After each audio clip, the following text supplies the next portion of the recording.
తెలుసుకోవాల్సినటువంటి బాధ్యత కూడా మనందరిపైన ఉంది. కాబట్టి ఈ సందర్భంలో మన రాష్ట్రంలో జరుగుతున్నటువంటి కొన్ని విషయాలను మీతో పంచుకుంటాను.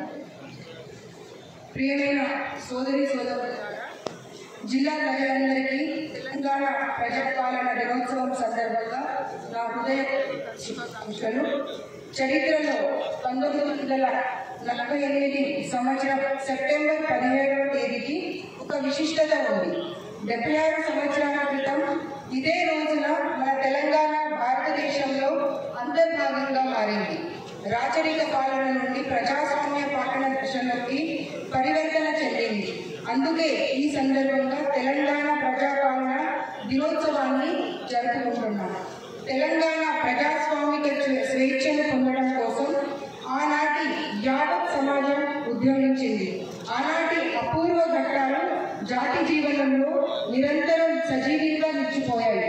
నేటి సందర్భంలో ఆ ఉజ్వల ఘట్టాలను, ఆనాటి యోధుల నెలకట్టలేని త్యాగాలను తలుచుకోవడం మనందరి బాధ్యత. ఆదివాసీ యోధుడు కొమరం భీం తన అమరత్వంతో చరిత్రను వెలిగించిన దొడ్డి కొమరయ్యలతో పాటు నాటి పోరాటానికి నాయకత్వం వహించిన మహనీయులు రావి నారాయణ రెడ్డి, స్వామి రామానంద తీర్థ, భీమిరెడ్డి నరసింహారెడ్డి, వీర వనిత ఆకలి ఐలమ్మ, ప్రజా ఉద్యమానికి సేనాధిపతిగా నిలిచిన ఆరుట్ల రామచంద్రారెడ్డి, ఆరుట్ల కమలాదేవి, బొమ్మగాని ధర్మభిక్షం గౌడ్, దేవులపల్లి వెంకటేశ్వరరావు, బత్తం ఎల్లారెడ్డి, అలాంటి వాళ్ళు ప్రజానేతల త్యాగాలను సగర్వంగా స్మరించుకుందాం. బండి యాదగిరి, షోయబుల్లా ఖాన్ లాంటి సాహితీమూర్తులకు ఘనమైన నివాళులు అర్పిద్దాం. ఏర్పాటు చేసి ప్రజలకు ఇచ్చిన ప్రతి హామీని నెరవేర్చే దిశగా పనిచేస్తున్నామని తెలుపుచున్నాను.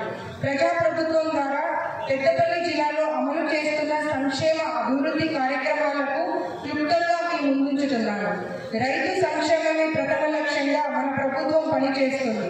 అసాధ్యంగా ఉన్న ఏకకాలంలో 2 లక్షల రూపాయల రుణమాఫీ అంశాన్ని ప్రస్తుత ప్రజాప్రభుత్వం సుసాధ్యం చేసింది.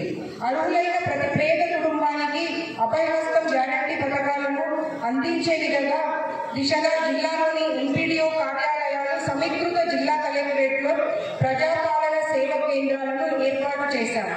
మహిళలకు అధిక ప్రాధాన్యత కల్పిస్తూ వారికి ఇచ్చిన హామీల అమలుకు ప్రభుత్వం ప్రాధాన్యత కల్పించింది.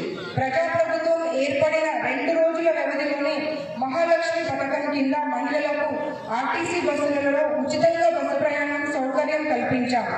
నిరంతరం పెరుగుతున్న గ్యాస్ సిలిండర్ ధరలతో గతంలో మహిళలు తలకు మించిన ఆర్థిక భారంతో ఇబ్బందులు పడుతున్నారని అది తొలగించేందుకు ప్రభుత్వం 500 రూపాయలకే గ్యాస్ సిలిండర్ సరఫరా పథకాన్ని ప్రారంభించింది. గృహావసరాల నిమిత్తం 200 యూనిట్ల వరకు ఉచిత విద్యుత్ సరఫరా చేసేందుకు ప్రభుత్వం గృహజ్యోతి పథకాన్ని ప్రారంభించింది. రాష్ట్రంలోని మహిళా